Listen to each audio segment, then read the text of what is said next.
Trump படையில் வெடித்த மாபெரும் பூகம்பம். நடுக்கடலில் கடற்படை செயலாளர் அதிரடி ராஜினாமா. அமெரிக்க ராணுவத்தில் இனி நெட்வொர்க் கிடைக்காது. கடலுக்கு அடியில் செல்லும் கேபிள்களுக்கு ஆபத்து. ஈரான் எச்சரிக்கையால் கதி கலங்கிய டிஜிட்டல் ஒண்ணு பாத்திரலாம். ஜலசந்தியை திறப்பது இனி நடக்காத காரியம். அமெரிக்காவிற்கு ஈரான் கொடுத்த பிரம்மாண்டமான முற்றுகை வெற்றி என மார்தட்டிய அமெரிக்காவுக்கு மாபெரும் மரணமல் மாத்திரை போடாதீங்க. சுகாதாரத்துறை திடீர் எச்சரிக்கை. கடுமையான பக்க விளைவுகளை ஏற்படுத்தி உயிரிழப்பு வரை கொண்டு செல்லிட்ட இருக்கிற 2 வீலரை தூக்கி எடைக்கு போடுங்க. எல்லோருமே இனி புதிய பைக் வாங்குவது கட்டாயம்.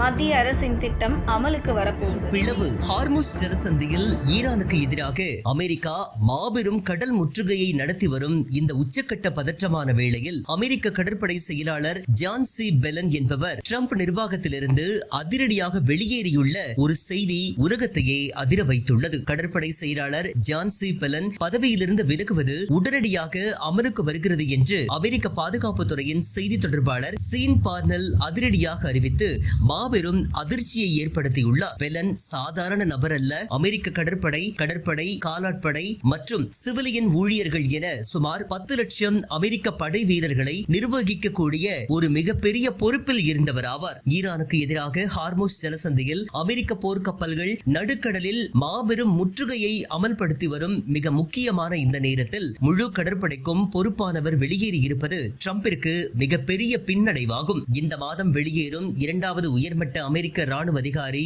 இவர் என்பது குறிப்பிடத்தக்கது. முன்னதாக ஏப்ரல் மாதத்தின் தொடக்கத்தில் பாதுகாப்புத்துறை செயலாளர் பீட் ஹெக்ஸத் என்பவர் ராணுவ தலைமை தளபதி ராண்டி ஜார்ஜை அதிரடியாக பதவி இறங்குமாறு கட்டாயப்படுத்தியது குறிப்பிடத்தக்கது. ஈரானிய தலைவர்களுக்குள் பிளவு என்று ட்ரம்ப் மார்த்தட்டிய நிலையில் இப்போது அமெரிக்க ராணுவத்தின் உயர்மட்டத்திலேயே மிகப்பெரிய பிளவு வெடித்துள்ளது. போர்க்களத்தில் படைகளை வழிநடத்த வேண்டிய தளபதிகள் அடுத்தடுத்து வெளியேறுவது ஈரானுடனான போரில் அமெரிக்காவின் உத்திகள் படுதோல்வி அடைகிறதா என்ற ஒரு மிகப்பெரிய கேள்வியை தற்போது எழுப்பிய அரசியல்ல இப்போ ஒரு பிரம்மாண்டமான ராணுவ பூகம்பம் வெடிச்சிருக்கு. எண்ணெய் மற்றும் கப்பல்களை தொடர்ந்து இப்போ இணைய தொடர்பை துண்டிக்க ஈரான் தன்னோட ஸ்கெட்ச இன்னைக்கு பகிரங்கமா வெளியிட்டிருக்கு. நாம அன்றாடம் பயன்படுத்தக்கூடிய வாட்ஸ்அப் அழைப்புகள் முதல் வங்கி பரிமாற்றங்கள் வரைக்கும் கிட்டத்தட்ட 99% சர்வதேச இணைய போக்குவரத்து கடலுக்கடியில பதிக்கப்பட்டிருக்கிற ஃபைபர் ஆப்டிக் அப்படிங்கிற கேபிள்கள் மூலம் தான் நடந்துட்டு இருக்கு. செயற்கைக்கோள்களை விட இவை ரொம்ப வேகமானவை அப்படிங்கிறதுனால இந்த ஒரு விஷயத்தை அதிகமா பயன்பாட்டுல வச்சிருக்காங்க. அது மட்டும் இல்லாம ரொம்ப மலிவானதும் கூட. இப்போ கூகுளோட அமெரிக்கா இந்தியா கனெக்ட் மற்றும் சிங் அப்படிங்கிற 2 பிரம்மாண்ட திட்டங்கள் இந்தியாவை உலகளாவிய டிஜிட்டல் மையமா மாத்துறதுக்கு தயாராயிட்டு வருது. செயற்கைக்கோள்கள் மூலமா 5% குறைவான தரவுகள் தான் பகிரப்படுதா. கடலுக்கு அடியிலான கேபிள் வினாடிக்கு 200 டெராபைட்டிற்கும் அதிகமான ஒரு தரவை அனுப்புறதுல மிக துரிதமா செயல்படுதுன்னு நிபுணர்கள் சொல்றாங்க. அது மட்டும் இல்லாம உலகம் முழுக்க 1.48 மில்லியன் கிலோமீட்டர் நீளத்துக்கு 600க்கும் மேற்பட்ட கேபிள்கள் கடலுக்கடியில பதிக்கப்பட்டிருக்கா. இவை சிதஞ்சு போச்சு அப்படின்னா உலக பொருளாதாரமே ஸ்தம்பிச்சிரும் அப்படிங்கிறதுனால ரொம்ப பாதுகாப்பான முறையில இன்சுலேஷன் செய்யப்பட்டு கடலுக்கடியில நிலைநிறுத்தப்படுதா. இந்த ஒரு சிச்சுவேஷன்ல ஹார்முஸ் ஜலசந்திக்கு அடியில போகக்கூடிய இணைய கேபிள்கள் தான் வளைகுடா நாடுகளுடைய பலவீனம்னு ஈரான் சொல்லி இருக்கிற அந்த திட்டுக்கான தகவல்களும் ஒட்டுமொத்த டிஜிட்டல் பொருளாதாரமுமே முடங்கி போகும் அப்படிங்கிற எச்சரிக்கையும் தான் இப்போ உலகத்தையே அதிர வச்சிருக்கு. இதுல ஒரு நெருக்கடியான விஷயம் என்னன்னா ஈரான் எதுக்கும் துணிஞ்சு இப்போ ஜலசந்திக்கு அடியில் இருக்கிற கேபிள்களை குறி வச்சா ஆன்லைன் பேங்கிங் முதல் காமர்ஸ் வரைக்கும் எல்லாமே முடங்கக்கூடிய அபாயமும் ஏற்பட்ட அரசியல்ல இப்போ ஒரு பிரம்மாண்டமான ராஜதந்திர பூகம்பம் வெடிச்சிருக்குன்னே சொல்லலாம். நீங்க முற்றுகையை கைவிடுற வரைக்கும் ஹார்முஸ் ஜலசந்தியை திறக்கிறது அப்படிங்கிற ஒரு பேச்சுக்கே இடம் இல்லைன்னு ஈரானிய சபாநாயகர் காலிபாஃப் பகிரங்கமா முழக்கம் விட்டிருக்கிறாரு. ட்ரம்போட முற்றுகை ஒரு அப்பட்டமான போர் நிறுத்த மீறல் அப்படின்னு ஈரான் சொல்லியிருக்கிற அந்த திக்திக்கான ஒரு தகவலோ சியோனிச போர் வெறிக்கு முற்றுப்புள்ளி வை அப்படின்னு அவங்க விடுத்திருக்கிற எச்சரிக்கையும் தான் இப்ப உலகத்தையே அதிர வச்சிருக்கு. இதுல இன்னொரு நெருக்கடியான விஷயம் என்னன்னு கேட்டீங்கன்னா ஈரான் எதுக்கும் பணியாம இப்ப ஜலசந்திய முடக்கி வச்சிருக்கிற அந்த பகீர் நிலைமையோ பேச்சுவார்த்தை மேசையில விழுந்திருக்கிற அந்த பெரிய முட்டுக்கட்டையும் தான் சொல்லப்படுது. போர் தீவிரமாகுமா அப்படிங்கிறது இந்த ஒரு விஷயத்தை வச்சுதான் முடிவும் செய்யப்படுது. படைகளின் அமெரிக்காவின் கண்களில் மண்ணை தூவி சர்வசாதாரணமாக தப்பிச் சென்ற ஈரானிய கப்பல்கள். ட்ரம்பின் பித்தலாட்டத்தை அப்பட்டமாக அமல்படுத்திய BBC. ஈரானை நடுக்கடலில் முழுமையாக முடக்கிவிட்டோம் என அமெரிக்க ராணுவம் மார்தட்டி வந்த நிலையில் ஈரானிய கப்பல்கள் அமெரிக்காவின் கடல் முற்றுகையை அப்பட்டமாக உடைத்து தாண்டி சென்ற மாபெரும் உண்மையை BBC வெரிஃபை ஆதாரங்களுடன் வெளியிட்டு உலகை அதிர வைத்துள்ளது. தங்களது மாபெரும் கடல் முற்றுகை மிகச்சிறப்பாக வேலை செய்வதாகவும் ஏப்ரல் 13 அன்று முற்றுகை தொடங்கியதில் இருந்து இதுவரை சுமார் 28 கப்பல்களை தடுத்து நிறுத்தி திருப்பி அனுப்பியுள்ளதாகவும் அமெரிக்க ராணுவம் அப்பட்டமாக பீச்சிக்கொண்டது. ஆனால் BBC வெரிஃபை அமைப்பு மேற்கொண்ட மாபெரும் விசாரணையில் அமெரிக்காவின் கோட்டையை உடைத்து ஈரானுடன் தொடர்புடைய பல கப்பல்கள் சர்வசாதாரணமாக முற்றுகையை தாண்டி சென்ற அதிர்ச்சி தகவல் வெளியாகியுள்ளது. செயற்கைக்கோள் கப்பல் கண்காணிப்பு தரவுகள் மற்றும் பிற ரகசிய உளவு தகவல்களை வைத்து பார்க்கும்போது ஈரானிய கப்பல்கள் இரு திசைகளிலும் அமெரிக்க படைகளை ஏமாற்றிவிட்டு வெற்றிகரமாக பயணித்துள்ளது அப்பட்டமாக நிரூபிக்கப்பட்டுள்ளது. நேற்றுதான் வெள்ளை மாளிகை ஈரானுக்கு தினமும் $500 மில்லியன் இழப்பை ஏற்படுத்துகிறோம் என்று மார்த்தட்டியது. ஆனால் இன்று BBC வெளியிட்டுள்ள இந்த தரவுகள் ட்ரம்பின் பொருளாதார முற்றுகை